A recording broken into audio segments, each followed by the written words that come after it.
Hey, what's going on, Who That Nation? It is yours truly, Timothy J. Jones. And coming up on the State of the Saints podcast, we are talking about which New Orleans Saints player has the most to prove.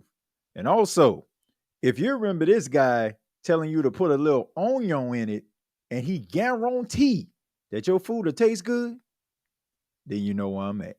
Thank you for listening to my daddy's podcast. Please subscribe to our channel. All I got to say is, who that?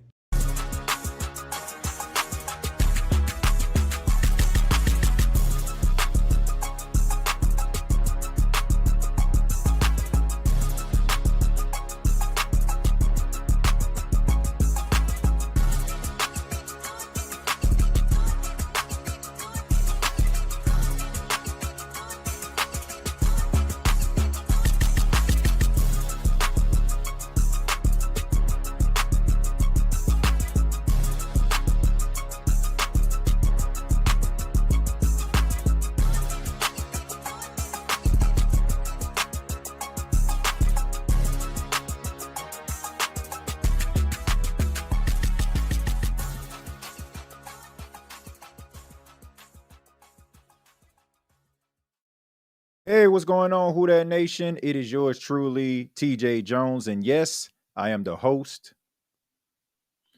of the State of the Saints podcast. And thank you so much for checking out the State of the Saints podcast, where we talk New Orleans Saints. Really do appreciate your time. Come on in because we have some things we need to discuss. On this edition, we're going to be talking about some Saints players who have the most to prove. And this is going to be an interactive show, so I ask that you put your comments in the chat and feel free to let me know who you feel has the most to prove and why. This isn't going to be a long episode. Why? Because immediately following this show will be the state of the NFL, and I have an interview with two-time Super Bowl champion, and he also is a part of CBS HQ, Mr. Brian McFadden. If you've been with the State of the Saints podcast for a while, he has been on the show several times. But on the State of the NFL, we're talking more about his former team, the Pittsburgh Steelers, and how can his former coach, Mike Tomlin, coexist with Aaron Rodgers. And we also talked about the AFC North, Trey Hendrickson's contract, and so much more, man. So make sure that you all go and check it out immediately following this episode of the State of the Saints podcast. I got the link. I'm going to put that into the comments right now so you'll be able to check it out. And shouts out to everybody that has come over to the State of the NFL. I know it's a little bit of a transition. Some people may just want me to talk about New Orleans Saints football. That's understandable. But if you're into, sports talk, NFL talk, then make sure you subscribe to the State of the NFL.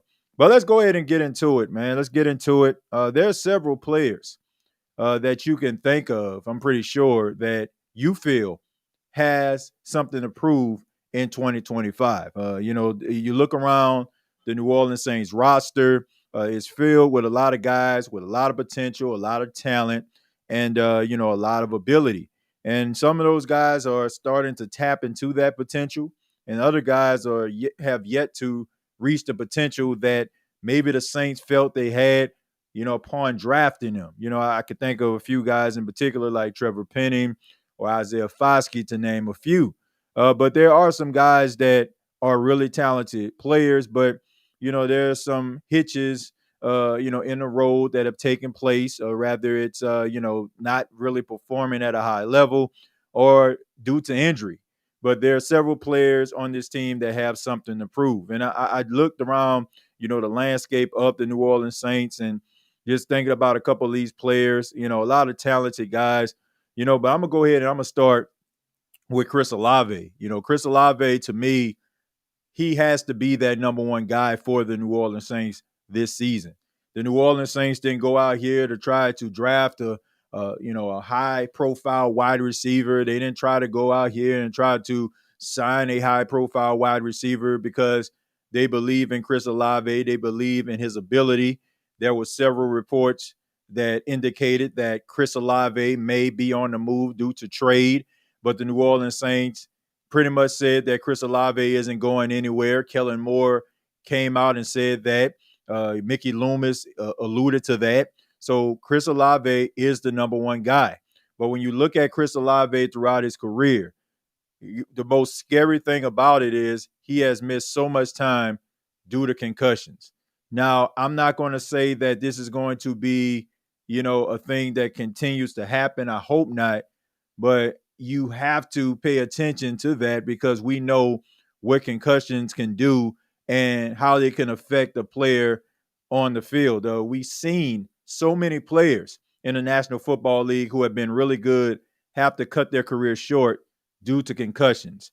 Looking at Chris Olave's stats from last season, once again, this is not an indication of who and what Chris Olave is as a player, but he only played in 8 games. He had 32 receptions for 400 yards, 1 touchdown.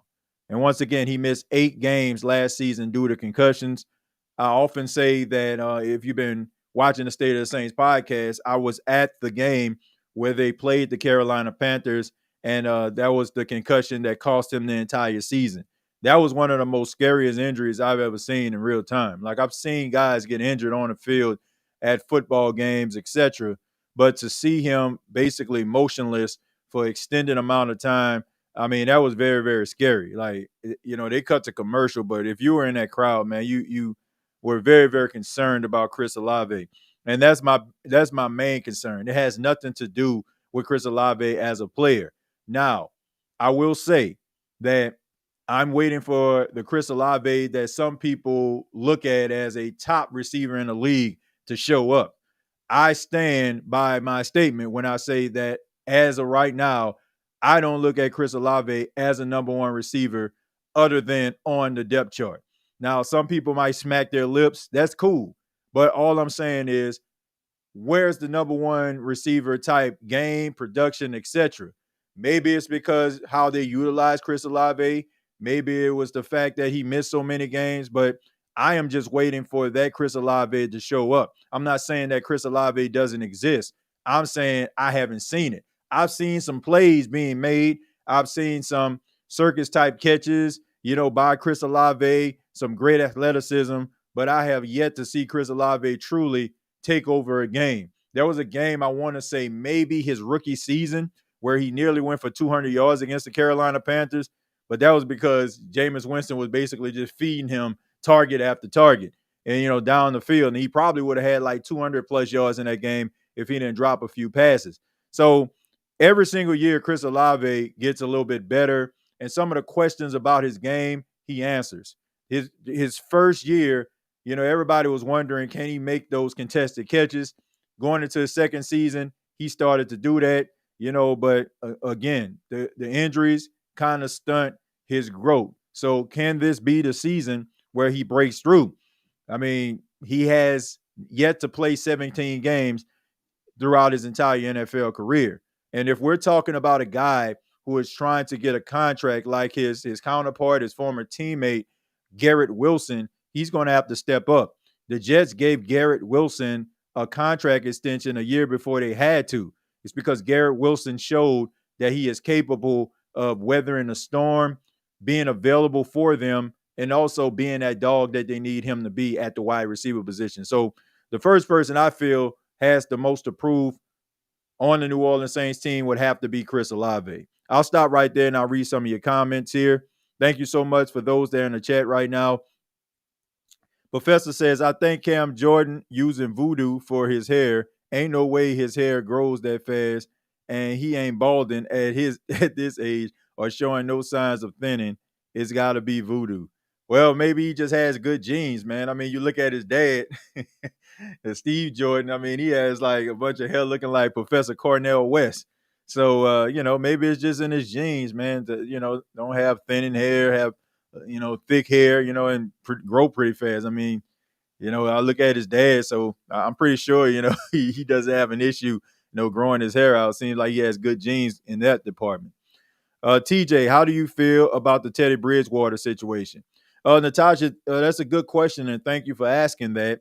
I actually expounded on that on the State of the NFL channel You can check it out. I did a full video on Teddy Bridgewater. His high school, Miami Northwestern, suspending him due to him, giving, I guess, improper benefits as they see according to the Florida High School Athletic Association. I just feel like it's sad, man. I'm very disappointed. I understand that you got rules and bylaws and regulations that you have to make sure that you govern in order for things to run smoothly. But I also have to look at the landscape.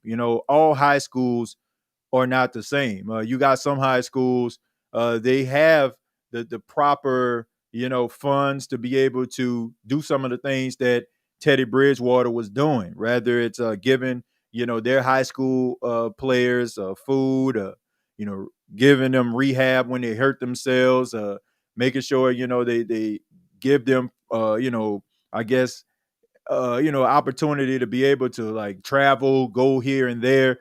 Like high schools have that benefit. But then you look at some of these other high schools, and some of you probably can relate to this. I was a graduate of George Washington Carver High School. I can remember, a lot of the players, once the game is over, after you finish playing Old Perry Walker 35, Eastern, etc., you go back to the high school, and some of those guys are walking home 12, midnight, 1 o'clock in the morning, in the middle of the night, in the in the ninth ward, in the eighth ward, in New Orleans, and that's just not a good thing.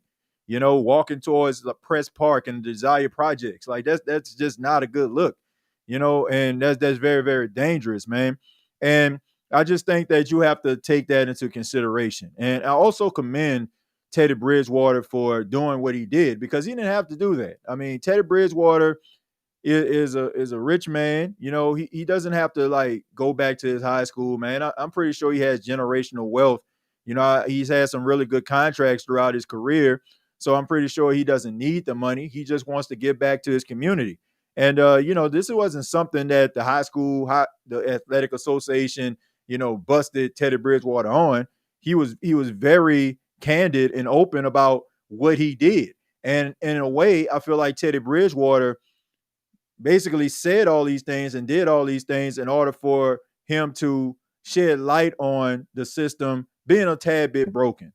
And I just think that the high school athletic associations, not just in the state of Florida, but throughout the entire United States, need to take a look at this, because man, there's a lot of these young players that are very, very talented, but they come from poverty-stricken areas, and they can't have this. They don't have the resources. Their parents may not have the Medicare. They may not have the money to be able to take care of them and give them the proper nutrition in order for them to stay healthy enough to go out there and try to create a better life for themselves. You think about the state of Florida. It's one of the biggest pools and pipelines when it comes to some of the top players in the history of college football. Every single year you have a top guy coming out of the state of Florida, and some of those guys aren't coming from great situations. So I commend Teddy Bridgewater for that, and also feel like the system needs to find a way to look out for some of these kids, because a lot of these kids don't have the same type of resources as others. So that's the way I feel about it. I know that was a long answer, but when you think about when you think about these young kids, man, I just think about like these young high school players are just trying to make a better life for themselves, man, hoping that maybe on a Friday a Clemson will show up or North Carolina will show up to change their life, so they can change their families' lives, and hopefully they can get to a point where we're actually talking about them like we're talking about some of our favorite Saint players here on the State of the Saints podcast. Let's scroll down a little bit. It says Chase Young has a lot to prove. He was drafted in the first round in the 2020 draft. Chase Young was selected 17 overall by the Washington Commanders. He is getting pressured, but we need the sacks. Yeah, Mr. Rob. I mean, that's a good point right there. I mean, you look at Chase Young. I mean, first off, I just want to say that it's a start. The fact that he played in all 17 games last season. The biggest knock the biggest knock on Chase Young has been, can he be available? the battle of attrition, constantly losing that battle. He played in 17 games. And, that was the reason why the Saints felt they can extend him, because he showed that he could play an entire season. Now, I do agree that he does get the quarterback hurries, but you got to get the quarterbacks on the ground. He had 5.5 sacks last season. I'm interested to see how this 3-4 defense is going to play a factor in maybe having a little bit of an uptick in the sack department when it comes to Chase Young. Maybe him standing up, rushing a passer, may be able to benefit him, maybe to have that extra step on that offensive lineman. I mean, he's a freakishly athletic athlete, and he has all the tools and abilities to be a really good pass rusher or edge rusher in the National Football League. He's still young. I believe he's 26 years old. So, I mean, you still got a lot of time and a lot of tread on that tire. So I think that Chase Young is trending in the right direction. You're answering the battle of attrition question. Now, can you get those double-digit sacks and be that defensive end that a lot of people felt you can be when you were drafted number 2 out of Ohio State back in 2020. So I think that he's a talented guy. So let's see if he can put it all together on the field. Says Bubby Means better be everything he's been claiming and not no practice star. Well, look, man, I don't know what to think about Bubby Means, and this is not a knock on Bubby Means, but I mean, the guy was a 4th round pick, and I'm not looking at a 4th round pick to change the life of a franchise. Like, there's some guys who get picked really late and they end up being really, really good. I think about, Dak Prescott. Dak Prescott was a late round pick, highest paid quarterback in the league right now. I think about Trey Smith, who recently got a contract extension by the Kansas City Chiefs. I think he was like pick number 240 something, like real late in the draft. Sometimes you have those guys and they end up being really, really good and being cornerstone players, but that doesn't often happen with 4th round picks. That's just the reality. If Bubby Means ends up giving us a stat line like Chris Olave had due to injury, which is 32 receptions, 400 yards, and maybe a couple touchdowns, maybe 3 or 4, I'm okay with that, because the reality is Bubby Means is not a number 1 receiver. If people are looking for him to be a number 1 receiver, I mean, it would be great, but at this point, I just think that's wishful thinking. And, maybe he'll end up being a really talented wide receiver, but I don't think he will ever be a number 1. And the question is, do you need him to be a number 1? And to answer your question is no, you don't need him to be a number 1. I don't understand like the angle or people like throwing out these mammoth stats when it comes to Bubby Means. Like, I don't see it. I don't see him being a 700-yard receiver. If he ends up being a 700-yard receiver, that means that Brandon Cooks, Chris Olave, or Rashid Shaheed, one of these guys that have went down, or maybe even both of them. I mean, 2 of these guys have went down. So I don't expect for Bubby Means to be like this top tier receiver. It's exciting to talk about. I like how some people are trying to gas themselves up to try to make it seem like he will be that, but he doesn't need to be. And I don't look at him that way. And I don't think the Saints are looking at him that way. So there's that. It's Jets. They're trash. Well, look, I think they're not a very good football team. Yeah, but they're doing something that they normally don't do. I'll expound on that. If you come over to the state of the NFL, Dalton. But I mean, they're doing some things that they normally don't do, like sign the players that they draft. Those players end up going to other places and being very good. So I can expound on that if if we talking Jets at a later date. TJ with the late night past my bedtime. Yeah, B Creole. I noticed that doing shows like around this time, it seems like it's more people seem to like this time that I do, because I guess everybody's off work. People are trying to unwind, and then of course, if you do fall asleep, B Creole, I mean it's some good morning drive time stuff that you can listen to, right? So I just thought that I would start doing shows around this time now. just so everybody can be able to check it out when they can. Because, I noticed that a lot of people be like, man, it's hard for me to catch you. So I'm trying to not necessarily set a time, but a time where people kind of know where I'm at. Chef Jeff Wilson, wow, my pops used to watch him back in the days. Keep them memories coming, TJ. Yeah, man, Justin Wilson, man, I guarantee. Yeah, man, I remember, Justin, Wilson. He was a Creole chef, man. Like he make all these different Cajun cuisines. Man, be up in there making alligator and stuff like that. Like it was a show that used to come on PBS. So some of the OGs, y'all probably know what I'm talking about.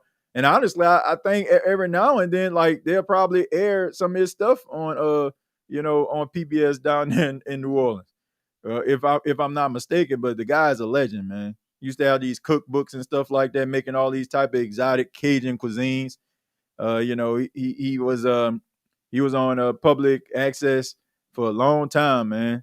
I think he passed away back in 2001, but once again, one of those Louisiana legends right there. Rest in peace to the great, the great Justin Wilson. Let's go ahead. Let's go. Teddy gives back and gets backlash. Brad Favre steals million in silence. Go figure. Yeah, I mean, we know, man. We know sometimes the system isn't fair to some, but like I said, I commend Teddy Bridgewater for being open. Wasn't no investigation finding out that he was doing these things, and it's not any type of indication that he's a bad coach or he cheated the system. In a way, he made the system a little bit better, and showed the system how it needs to improve. It had nothing to do with how those young guys played on the field. Well, as a matter of fact, it did, because anybody knows, if you ever played any organized sports, the one thing that you want from your coach is for him to believe in you and for him to honestly be passionate about your abilities and getting you better. And when he shows you that, I guarantee you players will run through a wall for him. I don't think it's a coincidence that his team ended up winning that state championship, because they knew that they had a coach that loved them, that would do anything for him. Man, I can't wait to see these new jerseys coming July 22nd. Yeah, I mean, there was a video, of course, that came out with Cam Jordan carrying a bag that was lit up. And, he opened the bag, very suspenseful. Shouts out to the editing department of the New Orleans Saints. They're really doing a good job over the last couple of years since they switched it up. Very, very cinematic type stuff right there. Very intriguing stuff. I'm interested to see how those jerseys are going to look too. But let's see, man. Cam probably got what he wanted, which is those gold jerseys, which I think that's probably what it's gonna be. And maybe we can do something with that black helmet. Maybe give that a gold stripe down the middle or something like that. I don't know. Make sure y'all hit the like button. Yeah, please hit the like button. If you enjoyed the content, please hit the like button. It helps the channel. It helps the channel to grow. It helps individuals see this video and other videos that we do here. I feel like we've been had speed on the edges, but played them working per usual. Sacks, I think, will go up, but the corners bother me. Yeah, I mean, you really don't know what you're going to have at the cornerback position. Everybody's talking about Kool-Aid McKinstry. We're hoping that he can make that jump from year one to year two. He is the guy now. There's no Marshawn Lattimore anymore. There's no Paulson Adebo. He is the guy. So he's going to have to step up. Alontae Taylor, who I checked out a little bit of an interview that he did with my guy, Brian McFadden. He's talking about how, he's trying to step up and emerge as that leader. And they're going to need that, man. Quincy Riley and some of these other young guys, Isaac Yadam, Rico Payton. I like what I saw from him in spurts last season. This is a great opportunity for some of these guys who may not have, been a household name, or some players that we aren't even talking about, to be able to step up. We're talking about a depth chart. We're talking about the pecking order when it comes to the Saints cornerback room, but we don't know what this is going to look like. This is a great opportunity for some of these young players to step up, the ones that we aren't talking about. So they can have themselves a really good camp and follow it up with some really solid preseason games, like kind of like how Rico Payton did. Rico Payton, in his preseason games, coming out of Pittsburgh State, nobody really knew who he was, but he was out there making plays and neutralizing his side of the field, and it got him a roster spot. He was on special teams, but most guys who are undrafted, that's where they get their start, on special teams. And then, of course, they work themselves up into maybe a rotational spot. So this is a great opportunity for some of these guys to make some waves and also solidify themselves as, role guys or even starters in the secondary. We don't need Olave at number one receiver. I think they will spread the wealth, especially in a Kellen Moore scheme. He loves to run the ball and use tight ends. Yeah, Slim. I mean, that's true, but you need a number one You need a number one wide receiver on your football team. You need somebody that is drawing the attention of the defenses, demanding those double teams, because it helps other guys to be able to make plays. Like you think about A.J. Brown. I think by A.J. Brown with the Philadelphia Eagles being so good, so successful, winning those double teams, guys like Devontae Smith can make plays, right? DK Metcalf when he was in Seattle. That's why Jackson Smith and Jigba and Tyler Lockett, those guys can make plays when they're in those one-on-one matchups. That's why I feel like a big body receiver is so important. And, somebody that is a big body guy. It can even be a tight end, because we know that Jimmy Graham was kind of, that wide receiver, that big, tall guy when he was, out there wreaking havoc. He was demanding that double team, and he was such a matchup nightmare. Other guys were able to eat and be successful. So I do feel like you need that number one receiver, but if you are spreading the ball and distributing the ball out, and teams don't know where they're going to go with the football, it is a little bit of an advantage. But I'm a firm believer that a team needs a number one receiver. For me, that can really hurt us in close games is Blake Grupe or the kicker. I don't know, man. I think that Blake Grupe is a pretty solid kicker, man. I thought that he did pretty good. He didn't really, too much cost the Saints games, and I think that he got better like down the stretch. And he's a young guy. You're going to have some hiccups, some issues, as a young kicker. But I think he's starting to figure it out. And I think that Blake Grupe is going to be okay.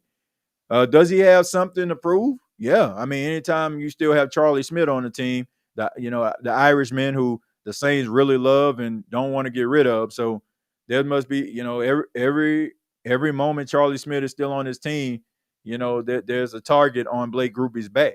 And if Charlie Smith can break through, then guess what? It can be trouble for Blake Grupe. So he got to continue to maintain that momentum. TJ, as you know, as we discussed before, I keep up with the Raiders too. I honestly think Jacoby is this generational Marcus Colston. Do you agree? You're talking about Jacoby Myers. I wouldn't necessarily say that he's this generation's Marcus Colston. I think he's talented. They can use him in a multifaceted of ways. I mean, when I look at Jacoby Myers, I think that he's a very underrated receiver. He's going to be that number one receiver for the Raiders this season. He is. I mean, they don't have a top guy. Like you look at some of these players on the team. I mean, other than Brock Bowers as a pass catcher, like who do they actually have? So you're probably going to be looking at them utilizing a running game. You got Raheem Mostert now this season, and they also got Ashton Genty in the draft. So I think that Jacoby Myers is going to have to step up and make some plays, but he is the number one receiver on that team right now. He's a talented guy, but I can't say I see Marcus Colston. I see more of like Greg Jennings or something like that, like, a pretty solid number one receiver on the team. He kind of reminds me of that type of skill set receiver, not so much of a big body possessional guy like Marcus Colston. I don't know a ton of wide receivers pick past rounds 1 and 2 that are studs. Well, look, there's a few guys, that you can think of over the course of time. I mean, you got to look at AB, you got to look at Antonio Brown. You got to look at Terrell Owens. You got to look at Marcus Colston. He was a stud. I mean, there's some guys, I I can really truly name that, have made some plays and have made splashes that have been late round draft picks, and, they take advantage of their opportunities. So, it's not a realm of possibility. I mentioned Tyler Lockett. That's one guy right there that I could think of. It's just a matter of where a guy goes and can a scheme actually fits them in order for them to be able to thrive. So it's not out of realm of possibility that a third or fourth round pick can be what you need him to be. But when you are looking at a Saints team where you have a number one guy in Chris Olave who was picked in the first round, you bring back Brandon Cooks who was drafted in the first round by the New Orleans Saints. Rashid Shaheed, even though he was undrafted, that's a guy right there, right? Very talented guy, undrafted. So I'm looking at these three individuals, and then you also have to think about Juwan Johnson, being a part of the rotation as well. So I'm just wondering, like, where's that spot for him? Is he going to be that red zone guy? Is he going to be the third down guy where you need a big body receiver to maybe move the chains? Like, where is he going to fit? The Saints believe in him. That's the reason why they don't feel like they have to go out and try to get somebody via free agency. But I just don't see 700-800 yards from Bubby Means. I just don't. I mean, prove me wrong, but I just don't see it. TJ, you think it'll be just plain gold or mostly gold with some black or white accents? I don't know. There's indication that it's going to be a gold jersey, but is it going to be like that classic gold jersey like Aaron Brooks and Joe Horn them used to wear? Probably not. They probably modernize it a little bit, but I'm pretty sure it's a gold jersey. I mean, you ain't just about to hype it up for no black jersey.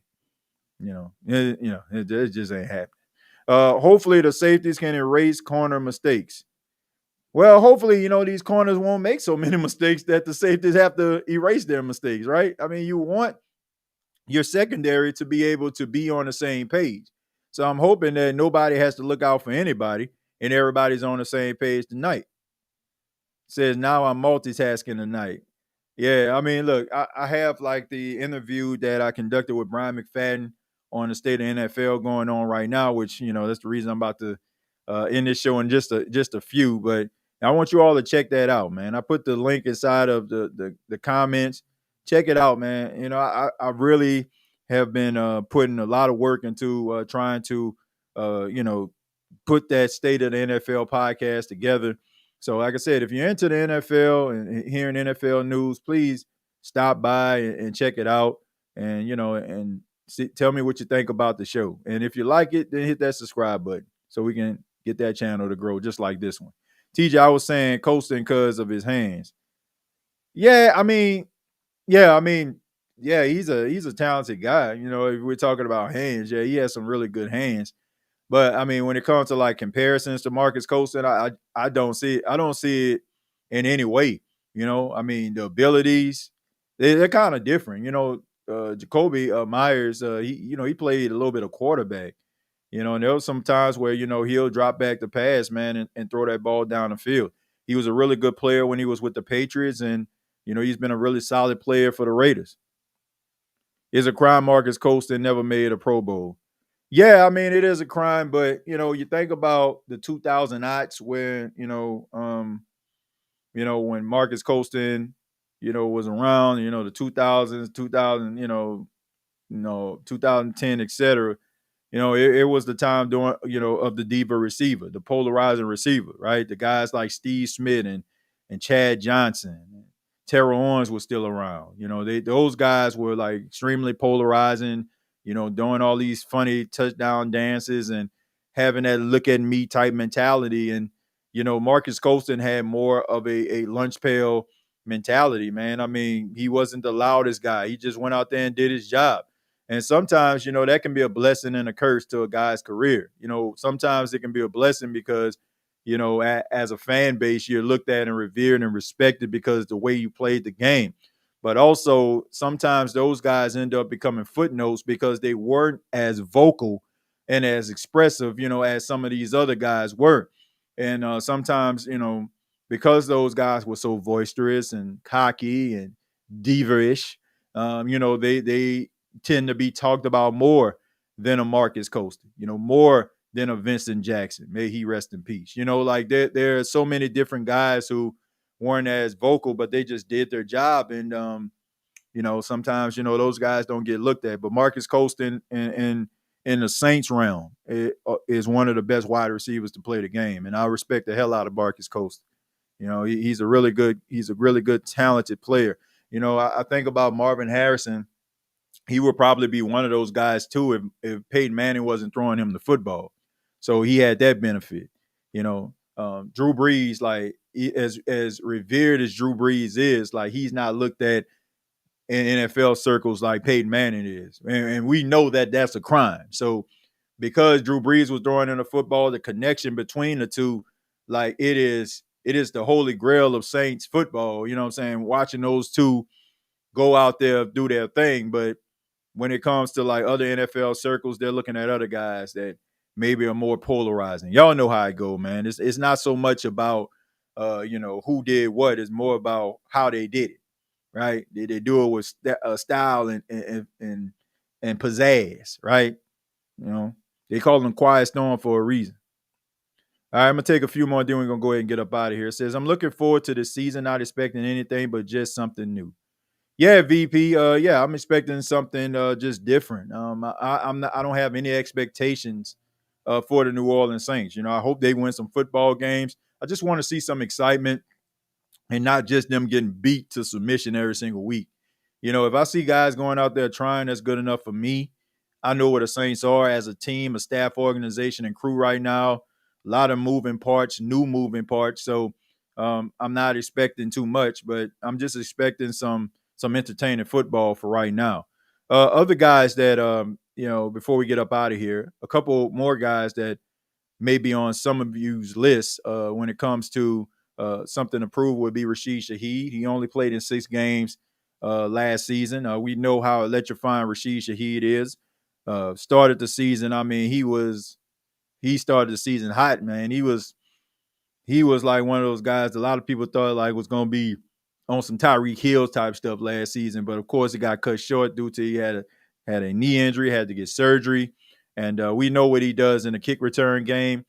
I'm interested to see how the Saints are going to utilize him. Are they going to still utilize him in a special teams game, or do they feel like he's too valuable at the wide receiver position at this stage going into year 3? Is this going to be like one of those situations where he's going to be utilized more as a number 2 wide receiver? Well, 4th season, my bad. He's going into the 4th season, not 3rd. So 22, 23, 20, yeah. So it's 4th season. So 4 seasons in the league, been pretty consistent when it comes to the special teams game. But you see Rashid Shaheed has emerged as one of the top playmakers on the Saints team. Also, Carl Granderson. I feel like Carl Granderson has something to prove as well. I got him on my list. He played in 17 games. He had 36 tackles, combined tackles 56, 5.5 sacks, and 1 forced fumble. Look, that'll be great if Carl Granderson didn't get a contract extension. And you look at where he was drafted or not drafted, coming out of Wyoming. Had some issues. The Saints still believed in him, had him bulk up a little bit, to be, look the part of a standard everyday defensive end for the New Orleans Saints. And now, he lost a little bit of weight. It seemed like they want him to be able to move around and be that edge rusher. Will that be beneficial to him? Will that help him be able to break through to those double-digit sacks? I think the most sacks he had in the season was 8. And that was back in 2023. So if he can get it together, I think that Carl Granderson, can be a really solid edge rusher. Not so much about this player being, having something to prove, but building on what he did last season, and that's Brian Brzee. Brian Brzee, he played in 17 games. He started in 11 of them. He had 17 tackles, 8 assisted tackles, 25 total tackles. He had 17 solo tackles, 8 assisted tackles, and total tackles of 25. And he had 7.5 sacks. It tied him 36 overall, 4th among defensive tackles, and 1 forced fumble. So Brian Brzee was the bright spot of the team. Like when it comes to like some of the younger players, he's trending in the right direction. He's going into year 3. He's more of a 4-3 type defensive tackle. He's going to a 3-4. How's that going to pan out? Are the Saints going to probably put him on the edge a little bit? I was wondering, would they do that for Brian Brzee, because he does have so much talent, man. He has those different type of pass rushing moves, not the ones that you normally see from a guy his size at the interior position. So, you got some bright spots, but you have a lot of guys that have something to prove, mostly just staying on the field. I look at Alvin Kamara. Like some people would say at this stage, Alvin Kamara has nothing to prove. I beg to differ. Like you're 30 years old, where they say that's the age where running backs start to like slow down. Like, do you still have something left in the tank? Can you be able to play the entire season? How will the New Orleans Saints utilize him?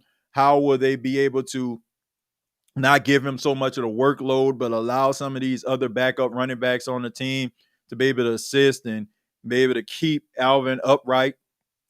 So deep in the season, maybe if you are trying to win a division, trying to, make the playoffs, Alvin Kamara can be available to you. So there's so many players that you can choose from. I seen at the beginning of the show, the very first comment, it was saying that all these players have something to prove. I agree. I mean, but you can say that for every NFL team, like especially those teams that didn't win a Super Bowl, right? I mean, 31 other teams have something to prove. Rather, it's Kansas City trying to go back to the Super Bowl and absolve what happened last season against the Philadelphia Eagles and win another one, or it's the Cleveland Browns trying to figure out who's going to be the quarterback of their team, or in this case, when it comes to New Orleans Saints, how are they going to look in 2025? I mean, a lot of question marks that these teams have to answer, and the New Orleans Saints are one of those teams. But I want to say thank you all for checking out the State of the Saints podcast. Really do appreciate it. Much love to each and every one of you. I ask that you hit the like button, subscribe to the channel if you have not already, and please check out the State of the NFL podcast. It's going on right now. My interview that I conducted with Brian McFadden, 2-time Super Bowl champion, former Pittsburgh Steeler, and now he's a contributor as an analyst on college and the NFL on CBS HQ. Make sure you check that out. You can follow me on X at TJAYJones8. State of the NFL is also available on X or Twitter as well. So make sure that you follow those as well. Till next time, all I got to say is, who dat? Thank you for listening to my daddy's podcast. Please subscribe to our channel. All I got to say is, who dat?